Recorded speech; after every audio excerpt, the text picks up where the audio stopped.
Hi everyone, welcome to my channel. ಇವತ್ತು ನಾನು ಮನೆಯಲ್ಲಿ ಓವನ್ ಬಳಸ್ದೇ ತುಂಬಾ ಡೆಲಿಷಿಯಸ್ ಆಗಿ ಪಿಜ್ಜಾ ಮಾಡೋದು ಹೇಗೆ ಅಂತ ತೋರಿಸ್ತಾ ಇದ್ದೀನಿ. ತುಂಬಾ ಈಸಿ ಆದಂತಹ ರೆಸಿಪಿ.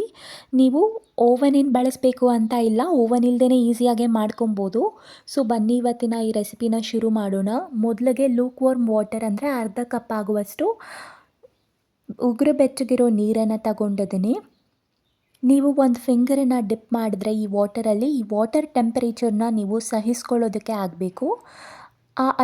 ಅಷ್ಟೇ ಬಿಸಿ ಇರಬೇಕು ನೀರು. ಇವಾಗ 1 ಟೇಬಲ್ ಸ್ಪೂನಷ್ಟು ಸಕ್ಕರೆ ಮತ್ತು 1 ಟೇಬಲ್ ಸ್ಪೂನಷ್ಟು ಇನ್ಸ್ಟಂಟ್ ಡ್ರೈ ಈಸ್ಟ್ ಅಥವಾ ಆ್ಯಕ್ಟಿವ್ ಡ್ರೈ ಈಸ್ಟ್ನ ಹಾಕ್ಕೊಬೇಕು.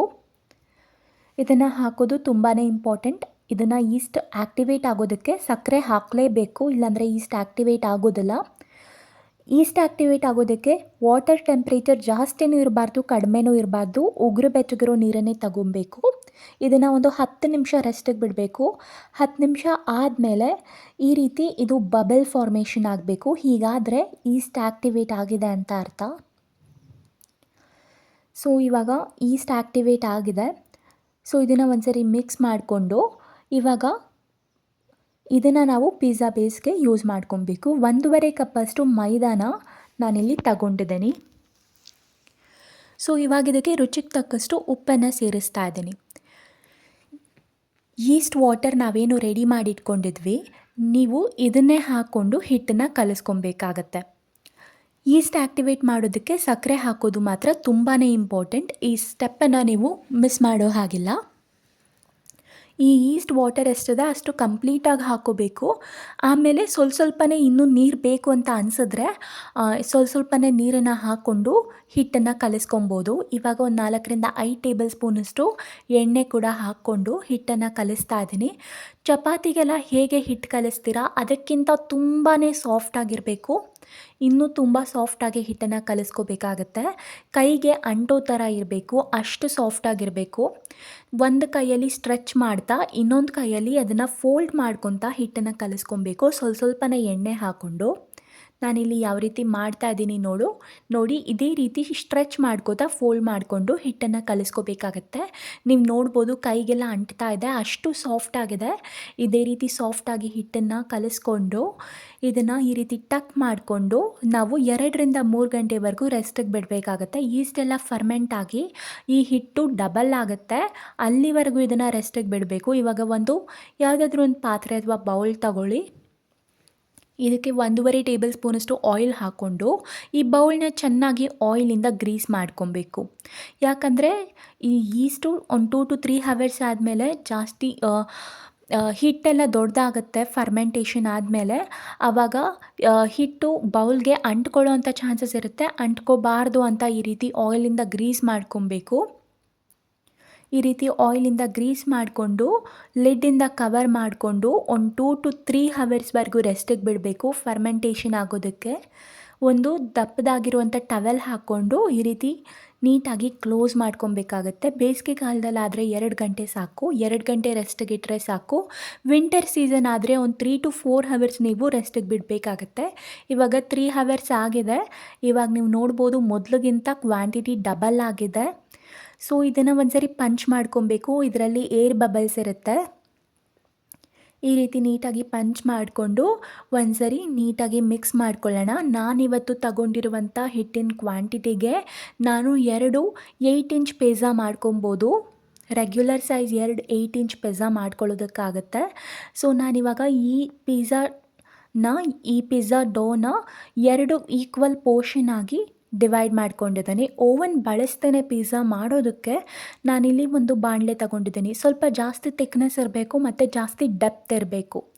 ಮತ್ತು ಇವಾಗ 2 ಇಂಚ್ ಆಗುವಷ್ಟು ಉಪ್ಪನ್ನು ಇದಕ್ಕೆ ಸೇರಿಸ್ಕೊಬೇಕಾಗತ್ತೆ. ಉಪ್ಪು ಹಾಕ್ಕೊಂಡು ಇದನ್ನು ಪ್ರೀ ಹೀಟ್ ಮಾಡ್ಕೋಬೇಕು 15 ನಿಮಿಷದವರೆಗೂ. ಇವಾಗ ನಾನಿಲ್ಲಿ ನಿಮ್ಮ ಹತ್ರ ಯಾವುದಾದ್ರೂ ಸ್ಟ್ಯಾಂಡ್ ಇದ್ದರೆ ಸ್ಟ್ಯಾಂಡ್ ಯೂಸ್ ಮಾಡ್ಬೋದು, ಅಥವಾ ಈ ರೀತಿಯಾದಂಥ ಯಾವುದಾದ್ರೂ ಬೌಲನ್ನು ಕೂಡ ಯೂಸ್ ಮಾಡ್ಕೊಬೋದು. ಈ ರೀತಿ ಬೌಲ್ನ ಇಟ್ಕೊಂಡು ಇದರ ಮೇಲೆ ಪಿಜ್ಜಾ ಪ್ಲೇಟ್ನ ಇಟ್ಕೊಂಡು ನೀವು ಬೇಯಿಸ್ಕೋಬೇಕಾಗತ್ತೆ. 15 ನಿಮಿಷದವರೆಗೂ ಉಪ್ಪು ಹಾಕ್ಕೊಂಡು ಪ್ರೀ ಹೀಟ್ ಮಾಡ್ಕೋಬೇಕು ಹೈ ಫ್ಲೇಮ್ನಲ್ಲಿ. ಇದು ಕೂಡ ಒಂದು ಇಂಪಾರ್ಟೆಂಟ್ ಪಾಯಿಂಟ್. 15 ನಿಮಿಷ ನೀವು ಹೈ ಫ್ಲೇಮ್ನಲ್ಲಿ ಪ್ರೀ ಹೀಟ್ ಮಾಡಿಕೊಳ್ಳೇಬೇಕಾಗತ್ತೆ. ಇದು ಪ್ರೀ ಹೀಟ್ ಆಗ್ತದ ಹಾಗೆ ನಾವು ಬೇರೆ ಟಾಪಿಂಗ್ಸ್ನ ರೆಡಿ ಮಾಡ್ಕೊಳ್ಳೋಣ. ಮೊದಲಿಗೆ ಒಂದು ಚಿಕ್ಕ ಕಡಾಯಿ ತಗೊಂಡಿದ್ದೀನಿ. ಇದಕ್ಕೆ 1.5 ಟೇಬಲ್ ಸ್ಪೂನ್ ಆಗುವಷ್ಟು ಆಯಿಲ್ ಹಾಕ್ಕೊಂಡಿದ್ದೀನಿ. ಇನ್ನೂ ನಾನು ಗ್ಯಾಸ್ ಫ್ಲೇಮ್ನ ಆನ್ ಮಾಡಲಿಲ್ಲ. ಇವಾಗ 1 ಪಿಂಚ್ ಆಗುವಷ್ಟು ಅರಿಶಿನ ಪುಡಿ, 1 ಚಿಟಿಕೆ ಆಗೋಷ್ಟು ಧನಿಯಾ ಪೌಡರ್, 1 ಚಿಟಿಕೆ ಆಗೋಷ್ಟು red chilli powder, garam masala ಮತ್ತು ಸ್ವಲ್ಪ ಉಪ್ಪನ್ನು ಹಾಕ್ಕೊಂಡು ಇದಕ್ಕೆ ಪನ್ನೀರನ್ನು ಈ ರೀತಿ ಕಟ್ ಮಾಡಿ ಹಾಕ್ಕೊಂಡಿದ್ದೀನಿ. ನಾನಿವತ್ತು ಪಿಜ್ಜಾಗೆ ಪನ್ನೀರ್ ಹಾಕೋತಾ ಇದ್ದೀನಿ. ನಿಮಗೆ ಇಷ್ಟ ಆದರೆ ಯೂಸ್ ಮಾಡ್ಬೋದು, ಇಲ್ಲಾಂದರೆ ಸ್ಕಿಪ್ ಮಾಡ್ಬೋದು. ಬೇರೆ ಟಾಪಿಂಗ್ಸ್ ಕೂಡ ಹಾಕೋಬೋದು. ಇವಾಗ ಗ್ಯಾಸ್ ಫ್ಲೇಮ್ನ ಆನ್ ಮಾಡಿಕೊಂಡು ಲೋ ಫ್ಲೇಮ್ನಲ್ಲೇ ಇಟ್ಕೊಂಡು ಇದನ್ನು ಒಂದು 20 ನಿಮಿಷ ಈ ಮಸಾಲೆ ಎಲ್ಲ ಈ ಪನ್ನೀರ್ ಮೇಲೆ ಕೋಟ್ ಆಗೋವರೆಗೂ ಒಂದು 20 ಸೆಕೆಂಡ್ವರೆಗೂ ಫ್ರೈ ಮಾಡ್ಕೊಂಡ್ರೆ ಸಾಕು. ಜಾಸ್ತಿ ಫ್ರೈ ಮಾಡ್ಕೊಳ್ಳೋ ಹಾಗಿಲ್ಲ. 20 ಸೆಕೆಂಡ್ ಆದಮೇಲೆ ಇದನ್ನು ಬೇರೆ ಕಡೆ ಟ್ರಾನ್ಸ್ಫರ್ ಮಾಡ್ಕೊಳ್ಳೋಣ. ಇವಾಗ ಯಾವ್ಯಾವ ಟಾಪಿಂಗ್ಸನ್ನು ನಾನು ತಗೊಂಡಿದ್ದೇನೋ ಅದನ್ನೆಲ್ಲ ಒಂದು ಅರ್ಧ ನಿಮಿಷದವರೆಗೂ ಫ್ರೈ ಮಾಡ್ಕೊಬೇಕಾಗತ್ತೆ. ಸೊ ನಾನು ಮೊದಲು ಬೇಬಿ ಕಾರ್ನ್ ತಗೊಂಡಿದ್ದೀನಿ. ಬೇಬಿ ಕಾರ್ನ್ ಕೂಡ ಒಂದು ಅರ್ಧ ನಿಮಿಷ, ಒಂದು 20 ಸೆಕೆಂಡ್ ಫ್ರೈ ಮಾಡ್ಕೋಬೇಕು. ಯಾವುದೇ ಟಾಪಿಂಗ್ಸ್ನೂ ಜಾಸ್ತಿ ಫ್ರೈ ಮಾಡೋ ಹಾಗಿಲ್ಲ, ಯಾಕಂದರೆ ಪಿಜ್ಜಾ ಮೇಲೆ ಹಾಕಿ ನಾವು ಬೇಯಿಸೋದ್ರಿಂದ ಇದು ಚೆನ್ನಾಗಿ ಬೇಯುತ್ತೆ. ಸೊ ಒಂದು ಅರ್ಧ ನಿಮಿಷದವರೆಗೂ ಒಂದು 20 to 30 ಸೆಕೆಂಡ್ಸ್ ನೀವು ಕೌಂಟ್ ಮಾಡಿಕೊಂಡೇ ಫ್ರೈ ಮಾಡ್ಕೊಳ್ಳಿ. ಇವಾಗ ಕ್ಯಾಪ್ಸಿಕಮ್ ಹಾಕೋತಾ ಇದ್ದೀನಿ. ನಿಮ್ಮ ಹತ್ರ ಮನೆಯಲ್ಲಿ ಯಾವ ವೆಜಿಟೇಬಲ್ಸ್ ಅವೈಲೇಬಲ್ ಇದೆ ನೀವು ಅದನ್ನೇ ಯೂಸ್ ಮಾಡ್ಬೋದು. ನಿಮ್ಮ ಹತ್ರ ಇದೆಲ್ಲ ಇಲ್ಲ ಅಂದರೆ ಬರೀ ಈರುಳ್ಳಿ, ಕ್ಯಾಪ್ಸಿಕಮ್ ಮತ್ತು ಟೊಮ್ಯಾಟೊ ಹಾಕ್ಕೊಂಡು ಮಾಡ್ಕೊಬೋದು. ಇವಾಗ ರೆಡ್ ಮತ್ತು ಯೆಲ್ಲೋ ಕ್ಯಾಪ್ಸಿಕಮ್ ಕೂಡ ಹಾಕ್ಕೊಂಡು ಒಂದು 20 ಸೆಕೆಂಡ್ಸ್ವರೆಗೂ ಫ್ರೈ ಮಾಡ್ಕೊತಾ ಇದ್ದೀನಿ. ಹೀಗೆ ಫ್ರೈ ಮಾಡೋದೇನು ಇಂಪಾರ್ಟೆಂಟ್ ಅಲ್ಲ, ಹಾಗೆ ಕೂಡ ಯೂಸ್ ಮಾಡ್ಬೋದು. ಆದರೆ ಈ ರೀತಿ ಮಾಡೋದ್ರಿಂದ ತುಂಬಾ ಡಿಫ್ರೆಂಟಾಗಿ ಆಗುತ್ತೆ. ಇವಾಗ ಒಂದು ಪ್ಲೇಟ್ ಮೇಲೆ ನಾನು ಮೈದಾನ ಸ್ಪ್ರಿಂಕಲ್ ಮಾಡ್ಕೊಂಡಿದ್ದೀನಿ. ಇದ್ರ ಮೇಲೇ ನಾವು ಪಿಜ್ಜಾ ಮಾಡ್ಕೋಬೇಕು. ಇವಾಗ ಪಿಜ್ಜಾ ಡೋನ ಇಟ್ಕೊಂಡು ಈ ರೀತಿ ಕೈನಲ್ಲೇ ನೀಟಾಗಿ ಸ್ಪ್ರೆಡ್ ಮಾಡ್ಕೊತಾ ಇದ್ದೀನಿ. ಇದನ್ನು ಕೈನಲ್ಲೇ ಈ ರೀತಿ ಸ್ಪ್ರೆಡ್ ಮಾಡ್ಕೊಬೇಕು. ನೀವು ಎಷ್ಟು ಸ್ಮೂತಾಗಿ ಕಲಿಸ್ಕೊಂಡಿರ್ತೀರೋ ಹಿಟ್ಟನ್ನು, ಅಷ್ಟು ಈಸಿಯಾಗಿ ನೀವು ಇದನ್ನು ಕೈನಲ್ಲೇ ಸ್ಪ್ರೆಡ್ ಮಾಡ್ಕೊಳ್ಳೋದಕ್ಕಾಗುತ್ತೆ. ಈ ರೀತಿ ಸ್ವಲ್ಪ ಥಿಕ್ನೆಸ್ ಇರಬೇಕು. ಮತ್ತು ಯಾವುದ್ರ ಮೇಲೆ ನೀವು ಯಾವ ಪ್ಲೇಟ್ ಮೇಲೆ ಪಿಜ್ಜಾ ಮಾಡ್ತಿದ್ದೀರೋ ಅದ್ರ ಮೇಲೆ ಮೈದಾನ ಹಾಕ್ಕೊಂಡು ಚೆನ್ನಾಗಿ ಸ್ಪ್ರಿಂಕಲ್ ಮಾಡ್ಕೊಬೇಕು. ಇಲ್ಲಾಂದರೆ ಪಿಜ್ಜಾ ಮಾಡಾದಮೇಲೆ ಅದು ಪ್ಲೇಟ್ಗೆ ಅಂಟ್ಕೊಳ್ಳೋ ಅಂಥ ಚಾನ್ಸಸ್ ಇರುತ್ತೆ. ಇವಾಗ ಚೀಸಲ್ಲಿ ನಾನು ಅಮೂಲ್ದು ಡೈಸ್ಡ್ ಮೊಸರೆಲ್ಲ ಚೀಸ್ ತಗೊಂಡಿದ್ದೀನಿ. ಅಥವಾ ನೀವು ಯಾವುದೇ ಬ್ರ್ಯಾಂಡ್ದು ಪಿಜ್ಜಾ ಚೀಸ್ನ ಯೂಸ್ ಮಾಡ್ಕೊಬೋದು. ನೀವು ಬ್ರಿಟಾನಿಯಾದು ಪಿಜ್ಜಾ ಚೀಸ್ನ ಯೂಸ್ ಮಾಡ್ಬೋದು. ಇದರಲ್ಲೂ ಕೂಡ ಮೊಸರೆಲ್ಲ ಮತ್ತು ಚೆದಾರ್ ಚೀಸ್ ಮಿಕ್ಸ್ ಇರುತ್ತೆ. ನಾನಿವತ್ತು ಅಮೂಲ್ದು ಡೈಸ್ಡ್ ಮೊಸರೆಲ್ಲ ಯೂಸ್ ಮಾಡ್ತಾ ಇದ್ದೀನಿ. ಸೊ ಇವಾಗ ನೀವು ಒಂದು ಫೋರ್ಕ್ ಯೂಸ್ ಮಾಡಬೇಕು. ಫೋರ್ಕ್ ಯೂಸ್ ಮಾಡಿಕೊಂಡು ಈ ಪಿಜ್ಜಾನ ಈ ರೀತಿ ಪ್ರಿಕ್ ಮಾಡ್ಕೊಬೇಕು. ಈ ರೀತಿ ಹೋಲ್ಸ್ ಮಾಡ್ಕೊಬೇಕು. ಈ ರೀತಿ ಹೋಲ್ಸ್ ಮಾಡದೆ ಹೋದರೆ ಪಿಜ್ಜಾ ಬೇಯಿಸಬೇಕಾದ್ರೆ ಯಾವುದಾದ್ರೂ ಒಂದು ಸೈಡಿಂದ ಪೂರ್ತಿ ಉಬ್ಬುವಂಥ ಚಾನ್ಸಸ್ ಇರುತ್ತೆ. ಹಾಗಾದರೆ ಶೇಪ್ ಚೆನ್ನಾಗಿರೋದಿಲ್ಲ. ಸೊ ಈ ರೀತಿ ಎಲ್ಲ ಕಡೆನೂ ಪ್ರಿಕ್ ಮಾಡ್ಕೊಬೇಕು. ಇದು ಕೂಡ ಒಂದು ಇಂಪಾರ್ಟೆಂಟ್ ಪಾಯಿಂಟ್. ಇದನ್ನು ನೀವು ಸ್ಕಿಪ್ ಮಾಡೋ ಹಾಗಿಲ್ಲ. ಈ ರೀತಿ ನೀಟಾಗಿ ಇದನ್ನು ಪ್ರಿಕ್ ಮಾಡ್ಕೋಬೇಕಾಗತ್ತೆ. ಇವಾಗ ಪಿಜ್ಜಾ ಸಾಸ್ ಹಾಕ್ಕೋಬೇಕು. ನಾನಿಲ್ಲಿ 2 to 3 ಟೇಬಲ್ ಸ್ಪೂನಷ್ಟು ಪಿಜ್ಜಾ ಸಾಸ್ಗೆ 1/4 ಟೀ ಸ್ಪೂನಷ್ಟು ರೆಡ್ ಚಿಲ್ಲಿ ಪೌಡರ್ ಮತ್ತು 1/4 ಟೀ ಸ್ಪೂನಷ್ಟು ಉಪ್ಪು ಹಾಕ್ಕೊಂಡು ಈ ರೀತಿ ಮಿಕ್ಸ್ ಮಾಡಿಕೊಂಡು ಹಾಕ್ಕೋತಾ ಇದ್ದೀನಿ. 2 to 3 ಟೇಬಲ್ ಸ್ಪೂನಷ್ಟು ಪಿಜ್ಜಾ ಸಾಸ್ನ ಚೆನ್ನಾಗಿ ಸ್ಪ್ರೆಡ್ ಮಾಡ್ಕೋಬೇಕಾಗತ್ತೆ. ಸೊ ಇದು ಕೂಡ ನೀವು ಉಪ್ಪು ಮತ್ತು ರೆಡ್ ಚಿಲ್ಲಿ ಪೌಡರ್ ಪಿಜ್ಜಾ ಸಾಸ್ಗೆ ಸೇರಿಸೋದು ಆಪ್ಷನಲ್. ನಿಮ್ಗೆ ಇಷ್ಟ ಇದ್ದರೆ ಹಾಕ್ಕೋಬೋದು, ಹಾಕಿದ್ರೆ ಚೆನ್ನಾಗಿರುತ್ತೆ. ಈಗ 1 ಟೇಬಲ್ ಸ್ಪೂನಷ್ಟು ಮಯೋನೀಸ್ ಹಾಕ್ತಾ ಇದ್ದೀನಿ. ಮಯೋನೀಸ್ ಕೂಡ ಆಪ್ಷನಲ್. ನಿಮ್ಗೆ ಇಷ್ಟ ಇದ್ದರೆ ಮಯೋನೀಸ್ ಹಾಕ್ಬೋದು. ನಿಮ್ಗೆ ಇಷ್ಟ ಇಲ್ಲ ಅಂದರೆ ಮಯೋನೀಸ್ನ ಸ್ಕಿಪ್ ಮಾಡ್ಕೋಬೋದು. ಸೊ ಇವಾಗ ಮಯೋನೀಸ್ ಹಾಕ್ಕೊಂಡಿದ್ದೀನಿ ನಾನು. ಮಯೋನೀಸ್ ಮತ್ತು ಪಿಜ್ಜಾ ಸಾಸ್ ಇದೆಲ್ಲ ಯಾವುದೇ ಸೂಪರ್ ಮಾರ್ಕೆಟಲ್ಲೂ ನಿಮಗೆ ಈಸಿಯಾಗಿ ಸಿಗುತ್ತೆ. ಇವಾಗ ನಾನು ಅಮೂಲ್ದು ಡೈಸ್ಡ್ ಚೀಸ್ ಹಾಕೋತಾ ಇದ್ದೀನಿ. ಇದು ಮೊಸರೆಲ್ಲ ಮತ್ತು ಚೆದರ್ ಚೀಸ್ ಮಿಕ್ಸ್ ಇರುತ್ತೆ. ನಿಮಗೆ ಎಷ್ಟು ಚೀಸ್ ಬೇಕೋ ಅಷ್ಟು ಚೀಸನ್ನು ಹಾಕ್ಕೊಂಡು ಇವಾಗ ಟಾಪಿಂಗ್ಸ್ ಇಟ್ಕೋಬೇಕು.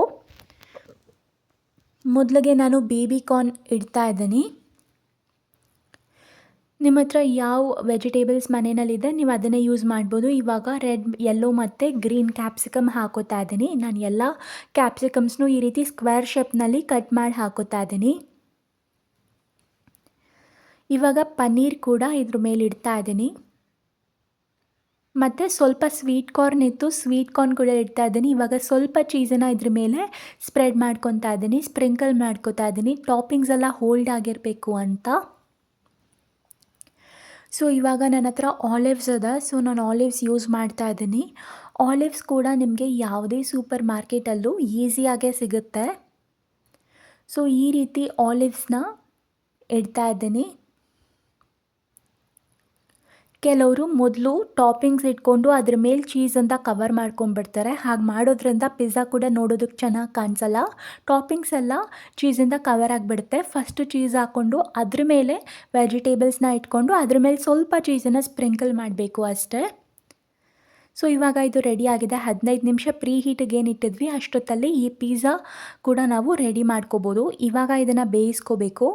ಸೊ ಇವಾಗ 15 ನಿಮಿಷ ಆಗಿದೆ. ಕರೆಕ್ಟಾಗಿ ಮಧ್ಯದಲ್ಲೇ ಇಟ್ಕೊಂಡು ಇದನ್ನು ಬೇಯಿಸ್ಕೊಳ್ಳಿ. ಒಂದು 20 ನಿಮಿಷದವರೆಗೂ ಇದನ್ನು ಹೈ ಫ್ಲೇಮ್ನಲ್ಲಿ ಲಿಡ್ ಕ್ಲೋಸ್ ಮಾಡಿಕೊಂಡು ಬೇಯಿಸ್ಕೋಬೇಕಾಗತ್ತೆ. ಇಷ್ಟೇ ಟೈಮ್ ಹಿಡಿಯುತ್ತೆ ಪಿಜ್ಜಾ ಬೇಯೋದಕ್ಕೆ ಅಂತ ಹೇಳೋದಕ್ಕಾಗಲ್ಲ. ಆದರೆ ಯೂಶ್ವಲಿ ಯಾವಾಗಲೂ 20 ನಿಮಿಷದಲ್ಲಿ ಹೈ ಫ್ಲೇಮ್ನಲ್ಲಿ ಬೇಯಿಸ್ಕೊಂಡ್ರೆ ಪಿಜ್ಜಾ ನೀಟಾಗಿ ಬೇಯುತ್ತೆ. ಚೀಸೆಲ್ಲ ಮೆಲ್ಟ್ ಆಗಬೇಕು ಮತ್ತು ಬೇಸ್ ಕೂಡ ಸ್ವಲ್ಪ ಬ್ರೌನಿಂಗ್ ಆಗಬೇಕು. ಅಲ್ಲಿವರೆಗೂ ಪಿಜ್ಜಾನ ಬೇಯಿಸ್ಕೊಬೇಕಾಗತ್ತೆ. ನೀವು ಒಂದು 15 ನಿಮಿಷ ಆದಮೇಲೆ ತೆಗೆದ್ಬಿಟ್ಟು ಒಂದು ಸರಿ ಚೆಕ್ ಮಾಡ್ಕೊಳ್ಳಿ. ನಾನಿಲ್ಲಿ ಬೇರೆ ಲಿಡ್ನ ಯೂಸ್ ಮಾಡಿದ್ದೀನಿ. ಸೊ ಇವಾಗ ಆಲ್ಮೋಸ್ಟ್ 20 ನಿಮಿಷ ಆಗಿದೆ. ಸೊ ನಾನು ತೆಗಿತಾ ಇದ್ದೀನಿ. ಬೇಸ್ ಕೂಡ ಬ್ರೌನಿಂಗ್ ಆಗಿದೆ ಮತ್ತು ಚೀಸ್ ಕೂಡ ಚೆನ್ನಾಗಿ ಮೆಲ್ಟ್ ಆಗಿದೆ. ಸೊ ನೀವು ನೋಡಿದ್ರಲ್ಲ, ಇವಾಗ ಪಿಜ್ಜಾ ರೆಡಿ ಆಗಿದೆ. ನನಗೆ 20 ನಿಮಿಷ ಹಿಡಿದಿದೆ. ಸೊ ನೀವು ಕೂಡ 20 ನಿಮಿಷನೇ ಹಿಡಿಯುತ್ತೆ ಈ ಪಿಜ್ಜಾ ಬೇಯೋದಕ್ಕೆ. ಸೊ 20 ನಿಮಿಷ ಚೆಕ್ ಮಾಡಿಕೊಂಡು ಬೇಯಿಸ್ಕೋಬೋದು. ಸೊ ನೀವು ನೋಡಿದ್ರಲ್ಲ ಈ ಪಿಜ್ಜಾ ಮಾಡೋದು ಎಷ್ಟು ಸುಲಭ ಅಂತ. ಈಸಿಯಾಗಿ ಮನೆಯಲ್ಲಿ ಮಾಡ್ಕೊಬೋದು. ಓವನ್ ಏನು ಇರಲೇಬೇಕು ಅಂತ ಇಲ್ಲ. ಇದೇ ಥರ ನೀವು ಈಸ್ಟ್ ಬಳಸೋದಿಲ್ಲ ಅಂದರೆ ಈಸ್ಟ್ ಇಲ್ಲದೇ ಪಿಜ್ಜಾ ಹೇಗೆ ಮಾಡೋದು ಅಂತ ಕೂಡ ನಾನು ನನ್ನ ಮುಂದಿನ ರೆಸಿಪೀಸ್ನಲ್ಲಿ ನಿಮಗೆ ತೋರಿಸ್ತೀನಿ. ಈಸ್ಟ್ ಇಲ್ಲದೆ ಪಿಜ್ಜಾ ಮಾಡೋದನ್ನು ಕೂಡ ಹೇಳ್ಕೊಡ್ತೀನಿ. ಸೊ ಇವಾಗ ನಾನಿದನ್ನು ಸರ್ವ್ ಮಾಡಿದ್ದೀನಿ. ನೀವು ನೋಡಿದ್ರಲ್ಲ ಪಿಜ್ಜಾ ಮಾಡೋದು ಎಷ್ಟು ಈಸಿ ಅಂತ. ಇವತ್ತಿನ ರೆಸಿಪಿ ನಿಮ್ಗೆಲ್ರಿಗೂ ಇಷ್ಟ ಆಗಿದೆ ಅಂತ ಅಂದ್ಕೊಂಡಿದ್ದೀನಿ. ಇದೇ ಥರದ ಇನ್ನೂ ರೆಸಿಪೀಸ್ನ ನೋಡೋದಕ್ಕೋಸ್ಕರ ಚಾನಲ್ಗೆ ಸಬ್ಸ್ಕ್ರೈಬ್ ಮಾಡ್ಕೊಳ್ಳಿ. ಈ ರೀತಿಲಿ ಚಿಲ್ಲಿ ಫ್ಲೇಕ್ಸ್ ಮತ್ತು ಆರಿಗ್ಯಾನೋನ ಸ್ಪ್ರಿಂಕಲ್ ಮಾಡ್ಕೊಂಡಿದ್ದೀನಿ. ಸೊ ವಿಡಿಯೋ ಇಷ್ಟ ಆಗಿದ್ರೆ ವಿಡಿಯೋಗೆ ಲೈಕ್ ಮಾಡಿ, ಮತ್ತು ಇದೇ ಥರ ಇನ್ನೂ ರೆಸಿಪೀಸ್ನ ನೋಡೋದಕ್ಕೋಸ್ಕರ ಚಾನಲ್ಗೆ ಸಬ್ಸ್ಕ್ರೈಬ್ ಮಾಡಿ. Thank you for watching.